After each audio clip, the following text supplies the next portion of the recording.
A seguir,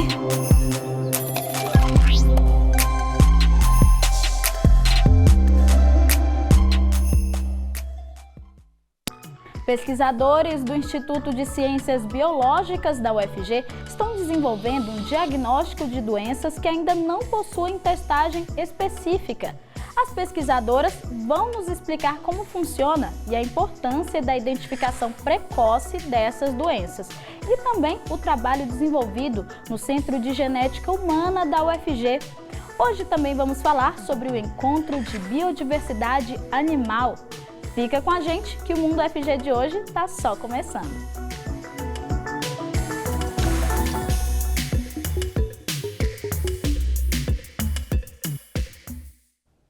Olá, ótima tarde para você que acompanha a gente na TV e aquele oi especial para os ouvintes da Rádio Universitária. Eu sou a Ana Clelma e apresento o programa de hoje. Sou uma mulher negra de pele clara, tenho cabelos pretos de tamanho médio, cacheados e uso óculos. Fazendo a interpretação para Libras está aqui o Diogo Marques. Ele é integrante do Labitave. Diogo é um homem de pele parda, tem cabelos e olhos castanhos escuros. E agora vamos aqui receber as nossas convidadas de hoje para falar sobre o nosso tema. Sejam muito bem-vindas! Está com a gente a professora do Departamento de Genética do Instituto de Ciências Biológicas da UFG, Lucilene Arilho. A professora também coordena o projeto de sequenciamento genético. A Lucilene é branca, cabelo castanho liso e curto, olhos castanhos e usa óculos. Tudo bem, professora? Seja bem-vinda. Boa tarde, muito obrigada a vocês do estúdio e a todos que nos assistem. Obrigada a você por estar aqui com a gente. E está com a gente também a professora do ICB, geneticista e chefe do Departamento de Genética da UFG, Elisângela Lacerda. Tudo bem, Elisângela? Seja muito bem-vinda ao nosso programa. Eu vou pedir para você fazer a sua autodescrição, por favor.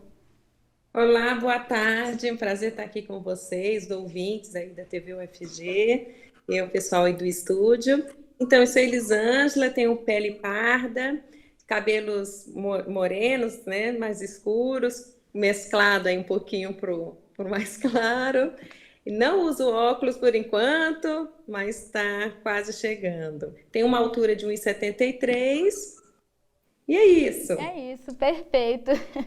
Professora Lucilene, para a gente começar, então, a falar desse tema de hoje, para a gente entender também a pesquisa, qual que é a relação de algumas doenças com essa parte genética? Elas têm relação? Toda doença tem essa relação com a parte genética? Sim, Ana Clema, a gente vai falar mais especificamente, né, das doenças raras. E dentro dessa categoria das doenças raras, 80%, né, são de origem genética.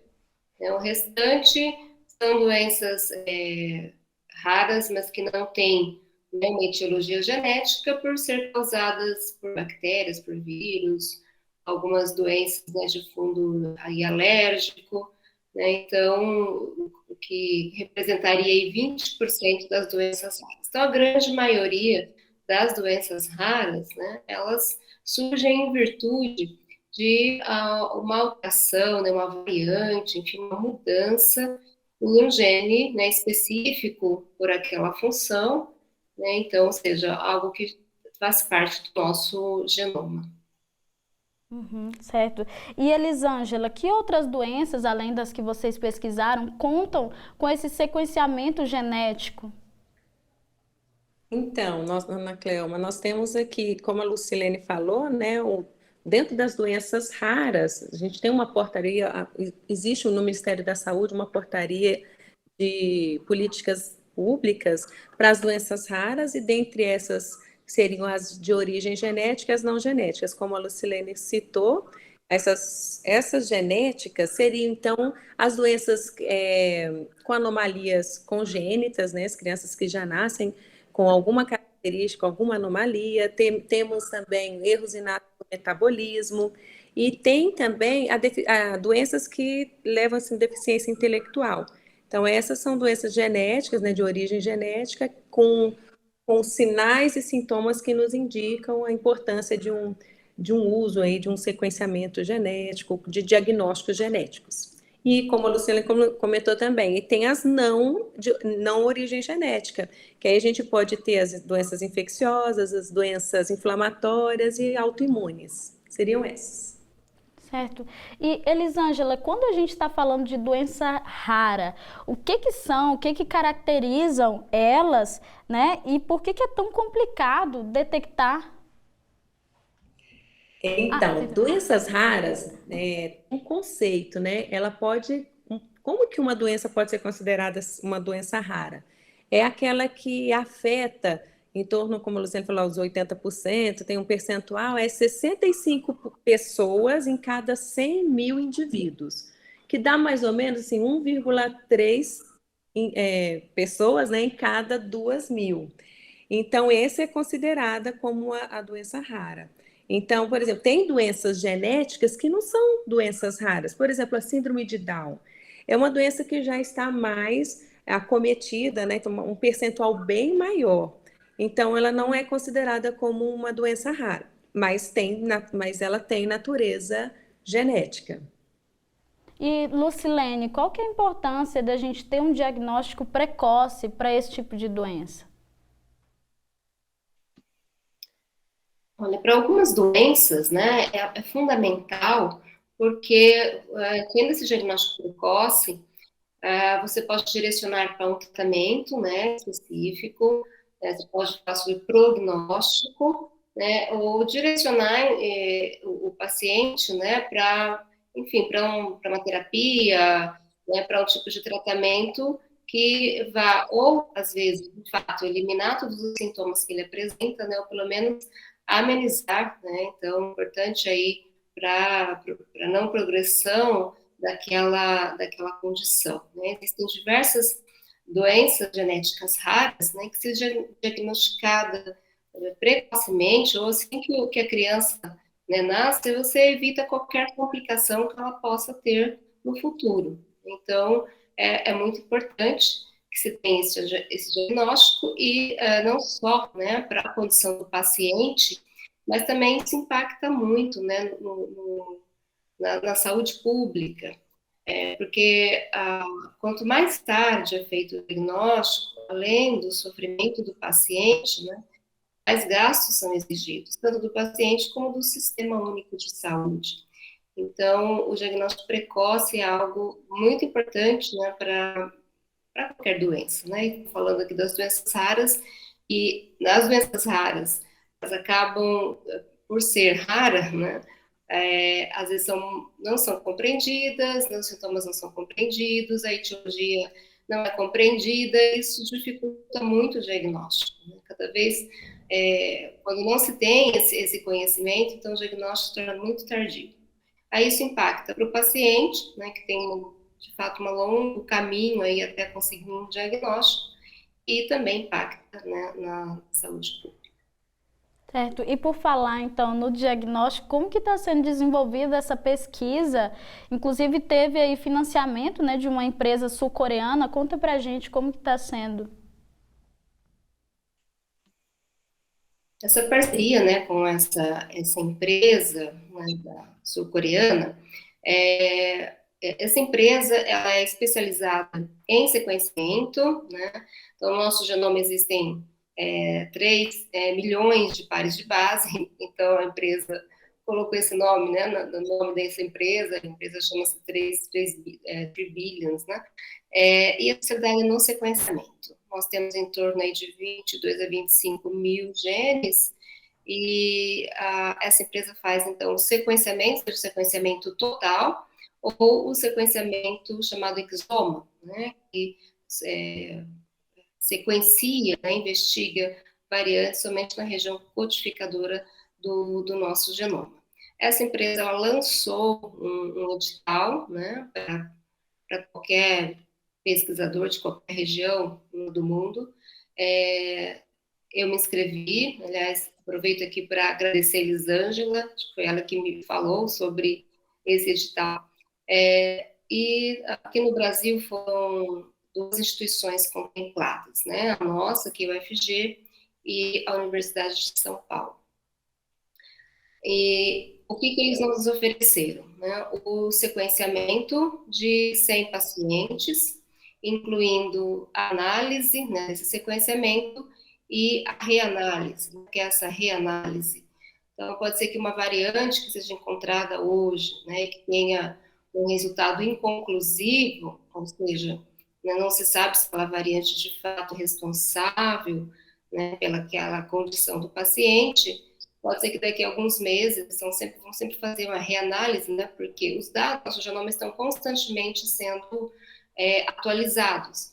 Então, pode ser que daqui a 3 meses aquela variante que hoje está numa condição, né, de inconclusiva, daqui a 3 meses ela, né, essa reanálise, ela pode mudar de categoria e, de fato, ser considerada a variante responsável pela condição do paciente. Né? Então, esse foi o contrato, nós fizemos um contrato com essa empresa sul-coreana, né? E nesse contrato, então, está tudo descrito, tudo, né, o que foi acordado sobre o sequenciamento de 100 pacientes, mais análise e reanálise. Então, nós já enviamos algumas amostras, já até obtivemos alguns resultados, né?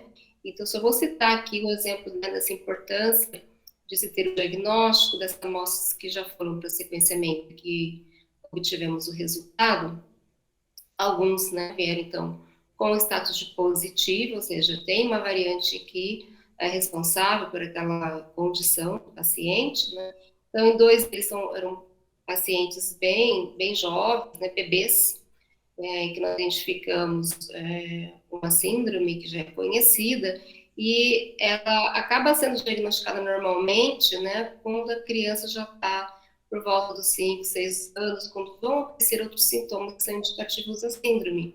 Então, o diagnóstico precoce, nesse caso, foi importantíssimo, porque já se traça daí como vai ser a condução desse paciente, né? Então, um tratamento mais efetivo, um prognóstico mais assertivo, por conta, então, desse diagnóstico precoce, que possivelmente só seria feito pelos sintomas quando a criança estivesse aí com 5, 6 anos, né? Foi feito agora como ainda um bebê.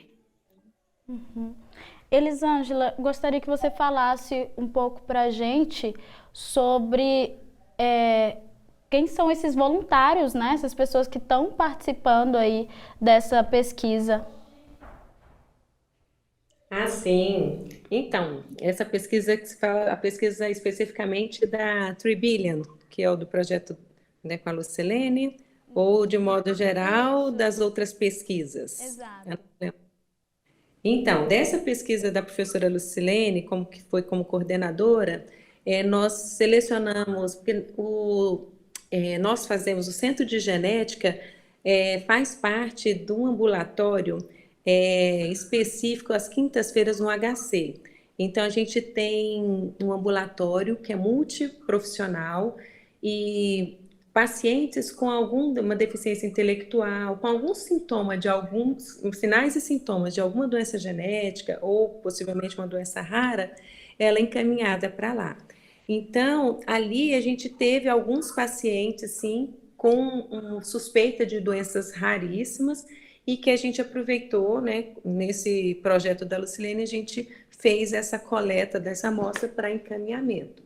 Ainda esses foram um dos últimos pacientes que foram encaminhados, a gente ainda não tem. Mas é um perfil desse perfil que eu falei, né? Então, sem causa conhecida, normalmente a gente segue alguns diagnósticos genéticos acessíveis pelo SUS, como a citogenética, que é o cariótipo, que é um diagnóstico mais clássico, e para depois solicitar, né, os exames, dependendo do tipo de suspeita de manifestação clínica que aquele paciente tem, a gente vai indicando o melhor diagnóstico. Então, alguns diagnósticos precisam, no caso, ser um diagnóstico genético, ser o sequenciamento. Então, veio assim como uma luva esse projeto que foi aprovado pela professora Lucilene, está utilizando, né, esse recurso, né, usar o sequenciamento genético, o sequenciamento de nova geração, para poder identificar algumas doenças que a gente não tem nem noção por onde começar, porque tem metodologias que você sabe o alvo, o marcador específico. Nesse caso, Lucilene também trabalhou com pacientes autistas, né, de espectro autista, e também para outras doenças raras. Acho que foi mais esse perfil, né, de pacientes. Professora, eu gostaria de acrescentar algo?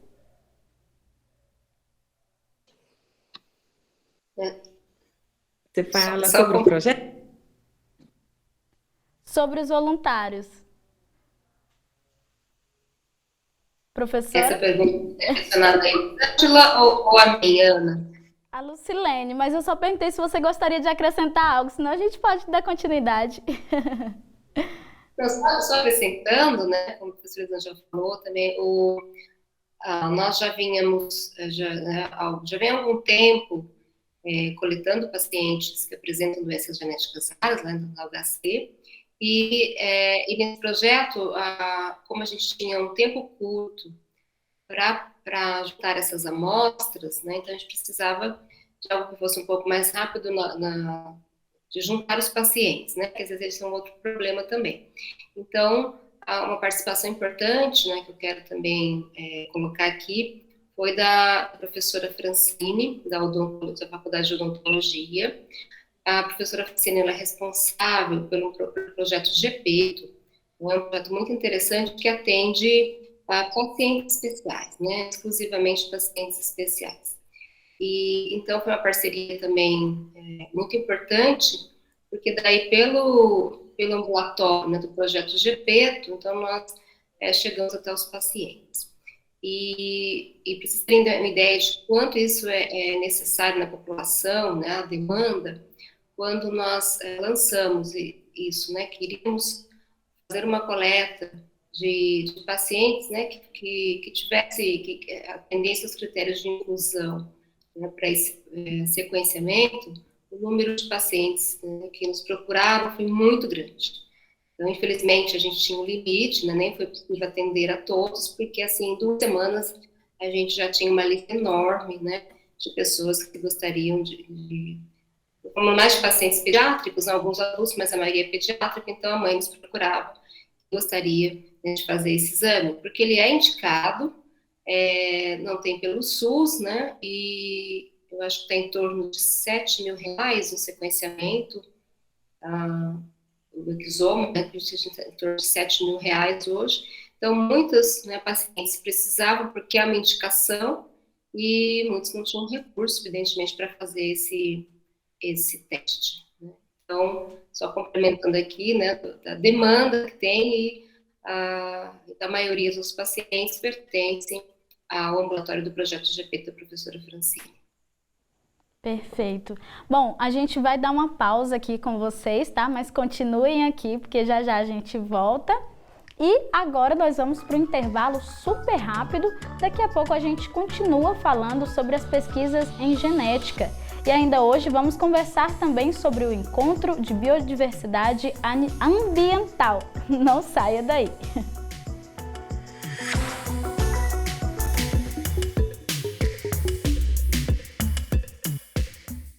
Uma história construída por mãos que cuidam e ensinam só poderia resultar em atenção e conhecimento para toda a população. A Fundação de Apoio ao Hospital das Clínicas, Fundac, desenvolve desde 1998 um trabalho de excelência que garantiu a manutenção e prestação de serviços no Hospital das Clínicas em momentos importantes da história do HC. Hoje, por meio do corpo de profissionais competentes, a Fundação gere unidades municipais de Goiânia e também estaduais, voltadas para os usuários do Sistema Único de Saúde, o SUS, todas elas consideradas de ponta pelos usuários. Além disso, a Fundac realiza a cogestão e também o incentivo e financiamento de pesquisas, atividades de extensão e ensino, junto aos professores, técnicos administrativos e alunos dos mais variados cursos da área da saúde da Universidade Federal de Goiás. O trabalho da Fundação é baseado em 4 pilares: transparência da gestão, total comprometimento com a qualidade dos serviços assistenciais, otimização de custos, eficiência e eficácia em uma assistência humanizada. Assim, ela atua com respeito, carinho e dedicação a quem precisar. Fundac, uma fundação feita por gente que cuida da gente. Nenhuma descoberta humana começa sem pesquisa. É ela que faz a sociedade crescer e caminhar, que encontra soluções, promove a evolução de um país, melhora a qualidade de vida das pessoas e garante o futuro. Desde 1981, a Fundação de Apoio à Pesquisa, a FUNAP, trabalha com a gestão de projetos de pesquisa, ensino e extensão, bem como desenvolvimento institucional e inovação tecnológica. Ela atua como um verdadeiro escritório de negócios em apoio à Universidade Federal de Goiás e outras instituições científicas e tecnológicas nacionais, conectando o conhecimento acadêmico à experiência profissional para a promoção do desenvolvimento científico e tecnológico brasileiro. A FUNAP toma decisões baseadas nos princípios fundamentais: transparência, equidade, prestação de contas e responsabilidade corporativa. Traga seu projeto para a Fundação. Acesse o site funap.org.br ou entre em contato pelo telefone 3216-7300. FUNAP, porque grandes ideias precisam de apoio.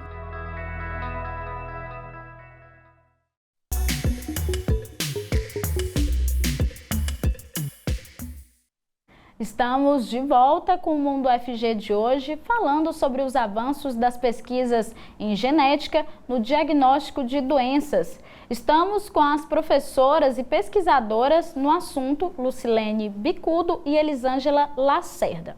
E olha, você pode acompanhar o programa pelas redes sociais da TV UFG. Nós temos YouTube, Instagram, Facebook, Twitter e TikTok.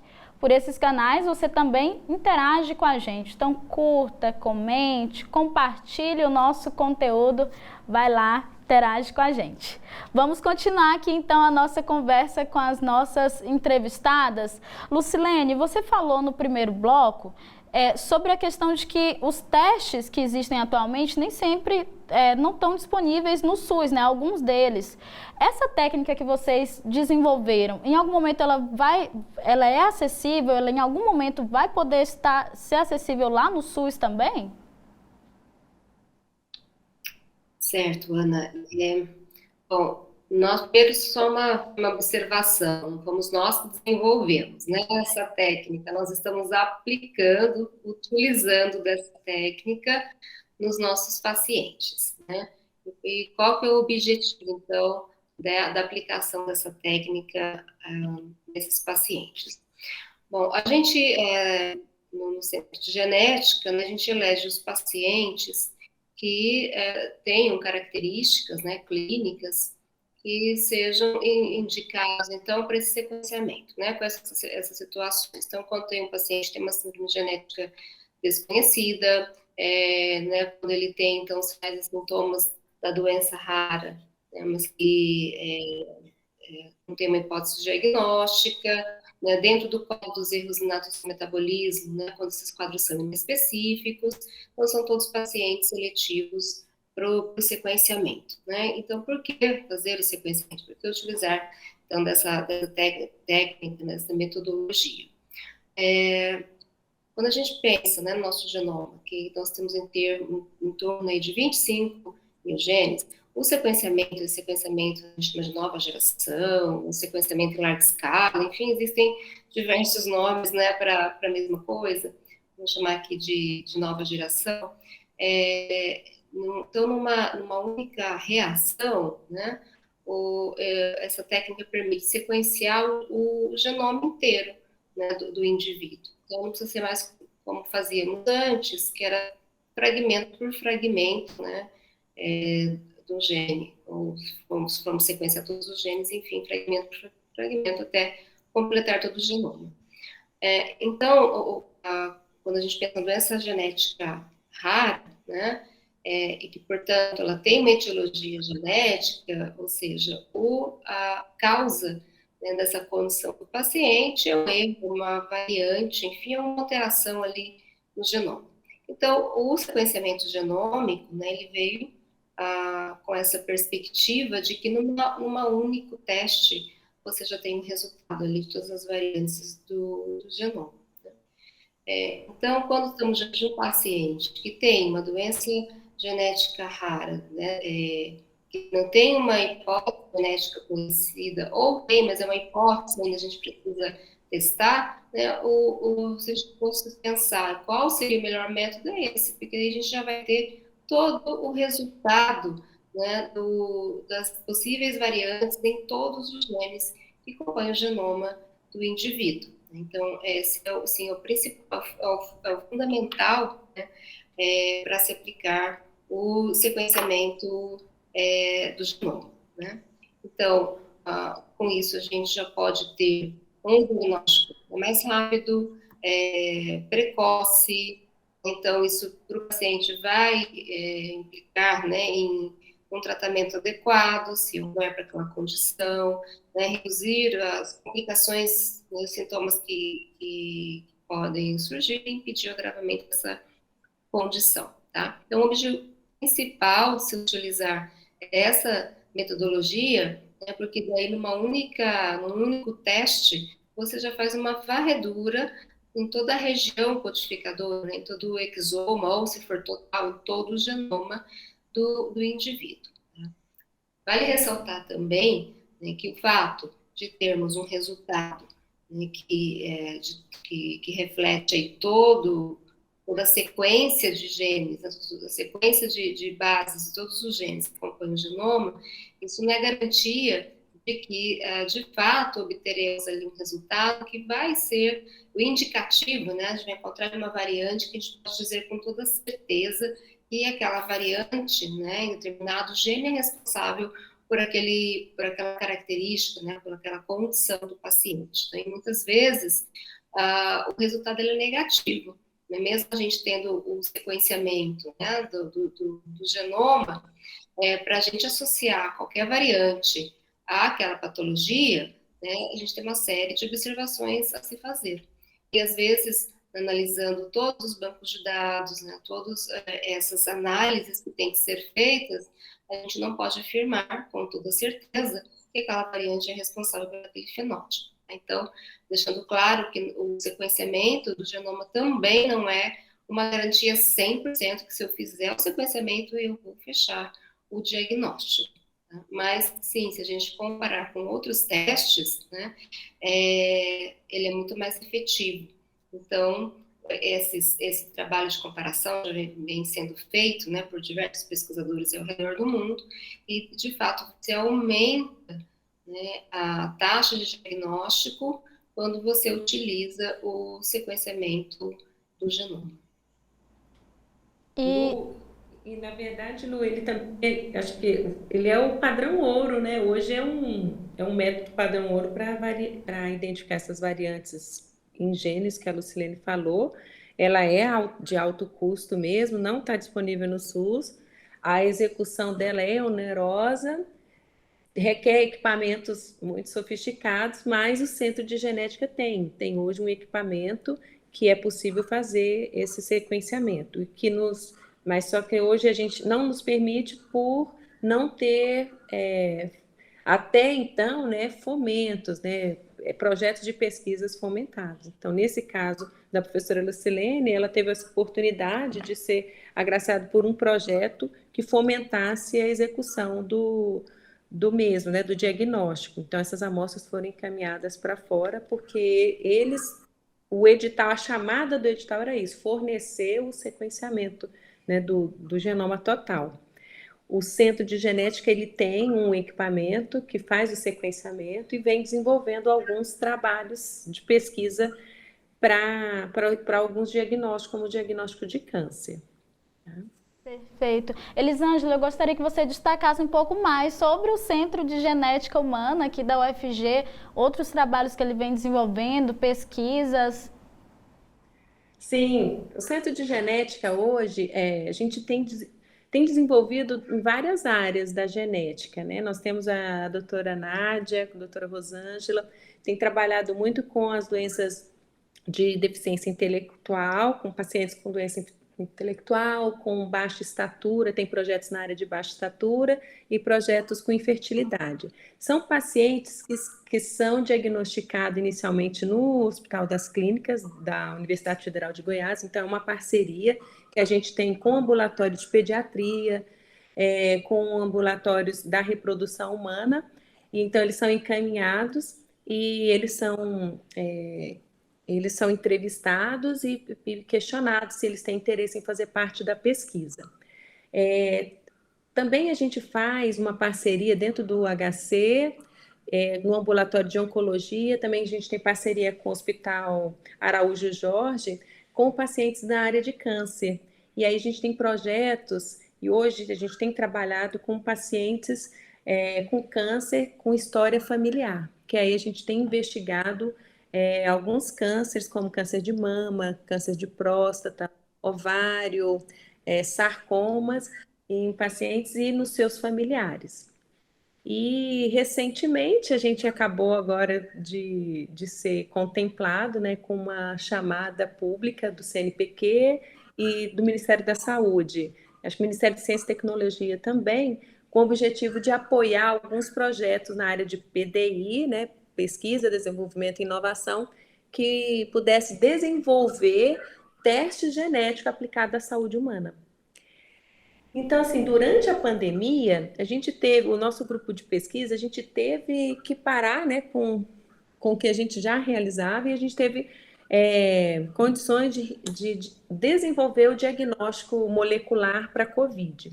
Então, nessa mesma linha, durante esses 2 anos a gente veio trabalhando, hoje a gente tem feito também diagnóstico que aí seria o LAMP, né, conhecido como LAMP, é uma PCR também, um diagnóstico molecular de amplificação do genoma, de uma parte do material genético, só que aí no caso a gente fazia para o COVID, a amplificação do vírus do COVID. A gente realizou e tem realizado alguns diagnósticos, desenvolvido testes de diagnóstico à base do LAMP, que é uma PCR, para as arboviroses, dengue, zika, chikungunya, a gente tem obtido assim, resultados muito interessantes. E nessa proposta, nessa chamada, que era bem específica para desenvolver testes genéticos na área da saúde, como a gente já vinha trabalhando com câncer, a gente conseguiu elaborar uma proposta para a detecção de uma dessas variantes genéticas que estaria associada a um câncer hereditário. Então, nós fomos agraciados agora recentemente, né, nós pesquisadores aí do Centro de Genética conseguimos esse financiamento e a gente já começou, né? Então, a gente já está desenvolvendo esse diagnóstico genético para que possa servir como triagem, uma triagem inicial, pois justamente para vir não é substituir, mas que possa servir como uma triagem inicial de baixo custo, porque é uma técnica de baixo custo, que não requer equipamentos tão caros, né? E teria que ser um teste que fosse genético, que tinha que estar em algumas linhas de pesquisa, como teste genético pré-natal, ou um teste genético preditivo ou pré-sintomático, que seria um teste, né, para desenvolver a partir que tivesse resultados de um sequenciamento, mas que eles pudessem detectar uma parte do DNA, né, daquela variante específica. Então, um edital assim, muito focado para desenvolvimento de novas metodologias. E aquela metodologia uma técnica que fosse point of care, que queria testes em que você possa levar até um hospital, até uma unidade neonatal, e que pudesse ser mais acessível, né, com baixo custo. Então, isso acho que foi um dos pontos que mais pesou aí talvez, possivelmente, nessa classificação aí para a gente ter esse projeto aprovado. Perfeito, então a gente está sabendo aqui em primeira mão, né? Pois é. E professora Lucilene, a pesquisa está sendo desenvolvida aqui na UFG, né? Vocês também estão utilizando aí a estrutura do Centro de Genética Humana. Por que é importante ter uma estrutura boa, adequada para realizar essas pesquisas e em favor da sociedade? Sim, Ana, como já colocado pela professora Elisângela, né, falando aí do sequenciamento, que torna-se um teste, a gente pode chamar de padrão ouro, o mais caro, que é o equipamento de sequenciamento, nós temos um centro de genética. Então, a nossa luta agora para implantar, de fato, essas metodologias e atender a comunidade, né? Acho que esse é o objetivo principal de nós, né, funcionários públicos, professores de uma universidade, você oferecer serviço à comunidade. Como disse, a procura, né, por esses testes é bastante grande, a demanda é alta, né, se a gente fizer, né, detalhar em um mapa da distribuição de profissionais da área, né, de recursos, a gente vai ver que a concentração maior é sul e sudeste, então muitos pacientes acabam tendo que migrar para essas regiões em busca, né, desses exames, de acompanhamento, né, então, não só diagnosticar, mas acompanhar. Então, torna-se fundamental, né, que nós aqui da nossa região consigamos colocar esses testes, né, à comunidade. Então, a nossa luta agora vai ser focada nesse ponto, né, de fato fazer funcionar. Você tinha perguntado antes, eu esqueci de responder, Elisângela complementou, né, esses testes, esse sequenciamento ainda não é disponível pelo SUS, acredito que futuramente será, né, porque ele é necessário. Existe um projeto que eu acho que vai abrir muito para essa questão, né, que é um projeto do Ministério da Saúde, que é o chamado Genoma Brasil, né.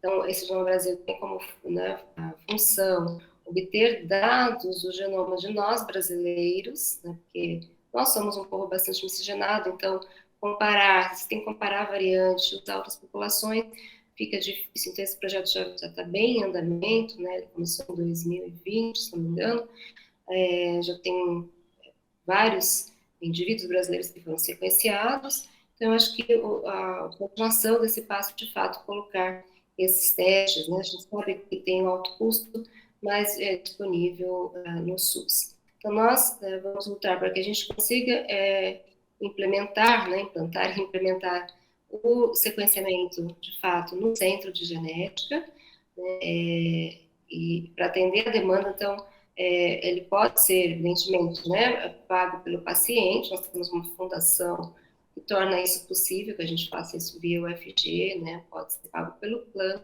e futuramente, quando estiver disponível para o SUS, a gente já espera ter toda uma estrutura já pronta, né, para que isso possa ser oferecido via Sistema Único de Saúde. Então, o Centro de Genética está pronto, nós temos o equipamento mais caro, né, falta uma outra estrutura, ainda falta, mas nós estamos caminhando para que no futuro breve, né, tenhamos toda a estrutura e já consigamos colocar todos esses testes em prática.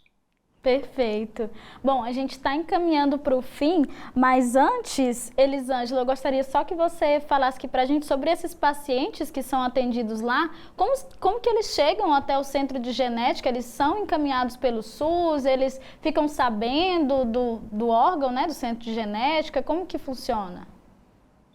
Desses pacientes que a gente atende, que chega até o centro de genética, é uma parceria que a gente tem com a HC. Então, o HC tem uma unidade chama UNACOM, uma unidade oncológica. Então, eles recebem via SUS, né, os pacientes com suspeitas de câncer. Então, vou dar um exemplo, um câncer de mama, né, o câncer de ovário. Eles fazem toda a primeira consulta e quando, nessa primeira consulta com o oncologista ou mastologista, essa paciente, ela tem uma possibilidade, porque a gente tem eles perguntam, né, se tem casos de câncer na família, então, e quando também, nesse caso de câncer hereditário, ele acomete mais pessoas mais jovens, então abaixo de 40 anos, elas já é mais suspeitas de ser. Então, já são encaminhados para o centro de genética, e aí, nesse momento, a gente tem, né, um grupo que eles vão mandando para a gente, então eles são encaminhados, ou então a gente entra em contato. E aí, da mesma forma, né, eles recebem, fazemos uma entrevista, vemos o interesse deles em participar da pesquisa, tem um termo de consentimento livre, esclarecido, que eles têm, se eles têm interesse em participar, eles assinam, E então a gente começa com a entrevista, com o estudo familiar, as possibilidades de ser um câncer hereditário. Aí sim a gente parte para o painel genético, a gente trabalha com painel genético hereditário, e onde não é essa mesma metodologia que a gente trabalhou e tem trabalhado no projeto da Lucilene, né? Que ela está sequenciando, é aquela que você não sabe o que é um tiro no escuro, então você tem que rastrear todos os genes. Certo. No nosso caso, já é câncer hereditário, então a gente já tem os genes selecionados que são mais prováveis de ter uma variante patogênica. Então a gente tem um grupo, normalmente 27 a 30 genes que são selecionados num painel genético que faz esse mesmo equipamento de sequenciamento genômico. Então a gente parte para o sequenciamento, caso dê positivo, a gente retorna esse resultado para o médico, né? Caso seja uma variante patogênica, né? Então um resultado positivo, nós convidamos, vemos o interesse, ele retorna, né? Fazemos o aconselhamento genético e a gente vê a possibilidade deles quererem convidar os seus familiares para justamente trabalhar com a questão da prevenção. Porque você pode herdar um gene alterado com uma variação genética, mas ainda não ter desenvolvido o câncer. Então, o nosso objetivo no Centro de Genética é promover também essa prevenção nos familiares de pacientes acometidos, né, com câncer hereditário. Então, os pacientes do SUS que são encaminhados para o HC ou do Araújo Jorge, né, que são as duas unidades que a gente tem essa parceria. Perfeito. Então, perfeito, obrigada, professora, por explicar para a gente. Eu quero agradecer aqui a presença de vocês, Lucilene, Elisângela, obrigado por apresentar essas pesquisas e estão convidadas a voltarem mais vezes aqui ao programa Mundo UFG, tá bem? Será um prazer, né, Cleans? Muito obrigada pela essa oportunidade, né? Acho que o Centro de Genética está num momento muito importante de mostrar, realmente, acabou de ser inaugurado, né? E tem que mostrar a cara e servir a sociedade mesmo. E esse é o nosso papel, nossa função como professoras, pesquisadoras, né, para o bem da sociedade. Eu agradeço muito pela oportunidade aí junto ao TV UFG. Perfeito, professora Lucilene, muito obrigada. Eu que agradeço também pela oportunidade, né, Elisângela? Acho que, de fato, precisamos divulgar, né, o que a gente tem feito, o que a gente pretende fazer, no sentido de sempre ajudar aí a comunidade. Então, foi uma oportunidade muito, muito boa de estar aqui. Agradeço a todos, né, que nos ouvem e a vocês todos aí do estúdio pela atenção.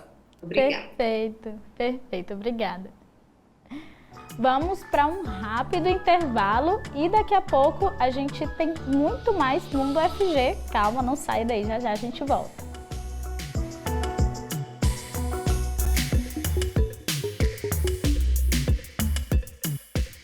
Uma história construída por mãos que cuidam e ensinam só poderia resultar em atenção e conhecimento para toda a população. A Fundação de Apoio ao Hospital das Clínicas, Fundac, desenvolve desde 1998 um trabalho de excelência que garantiu a manutenção e prestação de serviços no Hospital das Clínicas em momentos importantes da história do HC. Hoje, por meio do corpo de profissionais competentes, a Fundação gere unidades municipais de Goiânia e também estaduais, voltadas para os usuários do Sistema Único de Saúde, o SUS, todas elas consideradas de ponta pelos usuários. Além disso, a Fundac realiza a cogestão e também o incentivo e financiamento de pesquisas, atividades de extensão e ensino, junto aos professores, técnicos administrativos e alunos dos mais variados cursos da área da saúde da Universidade Federal de Goiás. O trabalho da Fundação é baseado em 4 pilares: transparência da gestão,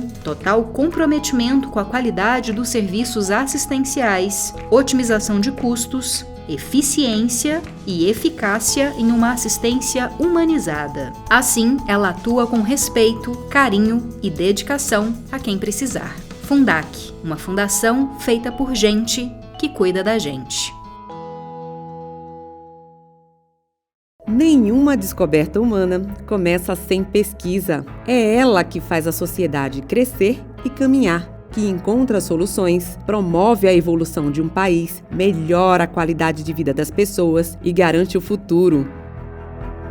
Desde 1981, a Fundação de Apoio à Pesquisa, a FUNAP, trabalha com a gestão de projetos de pesquisa, ensino e extensão, bem como desenvolvimento institucional e inovação tecnológica. Ela atua como um verdadeiro escritório de negócios em apoio à Universidade Federal de Goiás e outras instituições científicas e tecnológicas nacionais, conectando o conhecimento acadêmico à experiência profissional para a promoção do desenvolvimento científico e tecnológico brasileiro. A FUNAP toma decisões baseadas nos princípios fundamentais: transparência, equidade, prestação de contas e responsabilidade corporativa.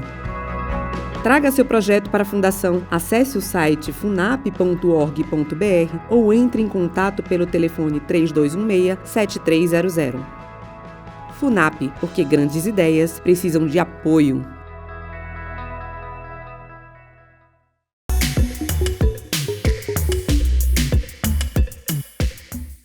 Voltamos e agora vamos falar sobre o encontro de biodiversidade animal e não ambiental, como eu falei mais cedo. O EBA evento é realizado por professores e alunos do programa de pós-graduação em biodiversidade animal da UFG e acontece logo mais do dia 16 a 20 de janeiro. E quem está aqui para falar com a gente é a professora e coordenadora do projeto, Daniela Mello.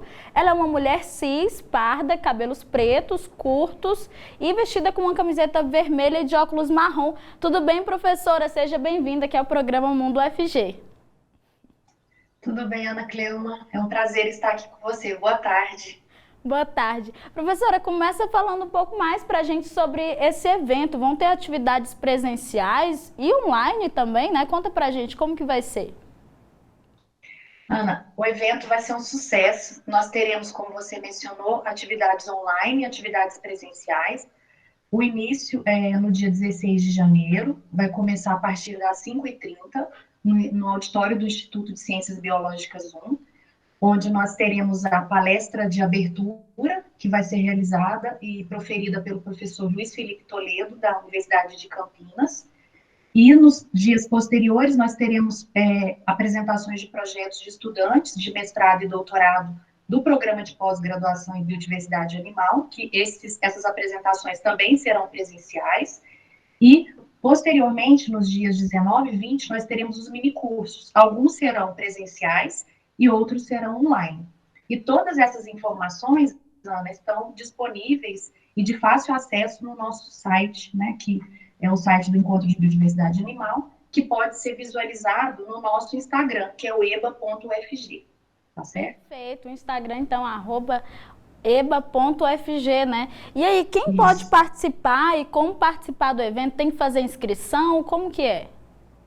Sim, Ana, tem que fazer inscrição. As inscrições, elas, como vão ser feitas, estão lá no nosso site. Então, assim, é mais fácil acessar o nosso Instagram, eba.ufg, porque no link da bio do Instagram tem facilmente o site. Aí você clica no site, tem todas as informações de inscrição, taxas de inscrição, né? Quem pode participar, que são professores da rede pública estadual, pesquisadores que se interessam pelo tema de biodiversidade animal. Então, assim, como eu falei, vai ser um sucesso esse evento. Ele é organizado quase que exclusivamente, nós professores temos só um papel coadjuvante. Os estudantes que estão lá à frente são mulheres e homens, né, e meninos e meninas que fazem mestrado e doutorado, estão coordenando tudo, fizeram o site, então está sendo um sucesso, Ana. Bacana. Convido você para participar também. Com certeza. Professora, e qual que é a importância, então, né, de um evento como esse, que reúne um público tão amplo como esse, e, claro, com essa temática também de biodiversidade animal? Ana, essa pergunta é ótima. Primeiro, como você falou, o tema biodiversidade animal, meio ambiente, é um tema muito importante para nós, né, para todos nós. E esse evento, ele já está na 5ª edição. Como eu falei, ele tem sido coordenado pelos estudantes. Para quê? Para que a gente possa divulgar o nosso programa de pós-graduação.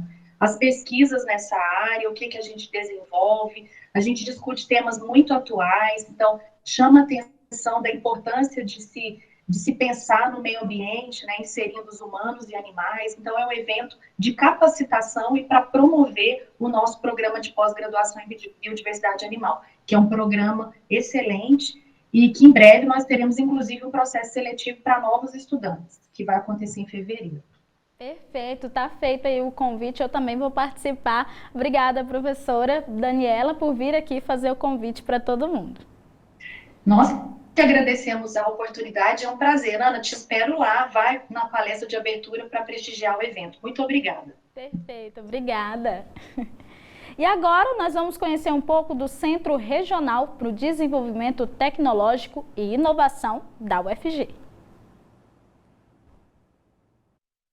Você sabia que a UFG conta com um Centro Regional para a Promoção de Pesquisas?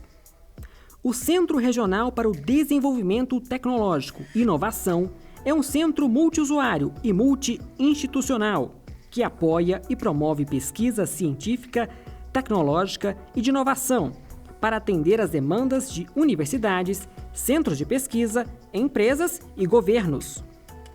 O CRTI conta com uma diversificada estrutura de materiais e recursos humanos e com profissionais qualificados, capazes de desenvolver demandas tecnológicas e científicas nas mais diversas áreas do conhecimento, em diferentes níveis de complexidade. Atualmente, o CRTI conta com a parceria de várias universidades e instituições de ciência e tecnologia de Goiás, com o apoio da FINEP, da Petrobras, CNPq e FAPEG. Com isso, o centro já atendeu mais de 40 universidades e instituições de ciência e tecnologia e mais de 250 empresas. Se interessou pelo CRTI e deseja saber mais? Acesse crti.ufg.br.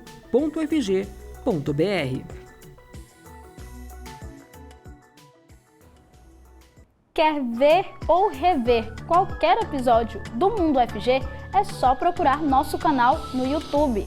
Lá a gente faz a transmissão ao vivo, deixa todos os programas disponíveis também. Se quiser sugerir alguma pauta para a gente trazer aqui ao programa, entre em contato pelo nosso WhatsApp, é o 629-9181-1406. E aproveita, baixa nosso aplicativo. Nele você assiste a programação ao vivo e pode nos mandar mensagem. E eu fico por aqui. Muito obrigado pela sua companhia. Até a próxima. Tchau, tchau.